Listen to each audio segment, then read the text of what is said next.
அதே போல விஜய் அவர்கள் ஏன் பயந்து ஒளியறீங்க? ஏன் ஒளியறீங்க? தைரியமா வாங்க. கள்ளக்குறிச்சியில கள்ளச்சாராயம் குடிச்சிட்டு செத்தாங்களே, அன்னைக்கு யாராவது வந்தாங்களா? மகாமல குளத்துல இவங்க 2 பேரும் குளிக்கிறதுக்காக எத்தனை உயிர் அங்க போச்சு, அன்னைக்கு யாராவது அரெஸ்ட் பண்ணாங்களா? அதே மாதிரி இன்னைக்கு தூத்துக்குடி துப்பாக்கி சூட்ல எத்தனையோ அப்பாவி உயிர்கள் போனாங்க, அங்க யாராவது கைது செய்யப்பட்டார்களா? யாரோ ஒருத்தர் அப்பாவி, யாரோ மூஞ்சி முகம் தெரியாதவங்கள இவர் தான் கள்ளச்சாராயம் காய்ச்சினாரு சொல்றாங்க. ஆனா செய்தது மொத்தம் யார் என்பது மக்களுக்கு தெரியும், தமிழக அரசுக்கு தெரியும். ஆட்சியாளர்களுடைய சப்போர்ட் இல்லாம யாராவது கள்ளச்சாராயம் காய்ச்ச முடியுமா? அதை விநியோகம் பண்ண முடியுமா? அதை வச்சு வியாபாரம் பண்ண முடியுமா என்ற கேள்வியை நான் கேட்கிறேன்.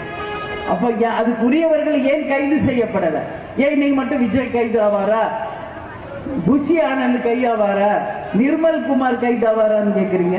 அவருடைய வாகனத்தை பறிமுதல் பண்ணணுங்கிறீங்க. ஏன் கள்ளச்சாராயம் காய்ச்சலவர் எவ்வளவு மந்திரிகள், எம்எல்ஏ, கவுன்சிலரு, உங்க கட்சியக்காரங்க அத்தனை பேர் இருந்துன்னு அதுல ஆதாயம் பார்த்தாங்க. ஏன் ஒருத்தரை கூட கைது பண்ணல? ஏன் பண்ணல? யாரோ ஒரு குடிசையில் இருக்கிற 2 பேரை கைது பண்ணி இவர் தான் காய்ச்சினாருன்னு வேற்றையை முடிச்சுக்கிறீங்க. இது எவ்வளவு பெரிய ஒரு அநியாயம் இங்க நடக்குது. தமிழ்நாடை பொறுத்த வரைக்கும் எல்லாத்துக்கு பின்னாடியும் அரசியல் மட்டும்தான் இருக்கு. அதனாலதான் சொன்னாங்க அரசியல் ஒரு சாக்கடை, டர்ட்டி பாலிடிக்ஸ் சொன்னது. அதனாலதான் அந்த டர்ட்டி பாலிடிக்ஸ்ல இருக்கின்ற உண்மையை நீதி அரசர்கள் மட்டும்தான் வெளியே கொண்டு வர முடியும்.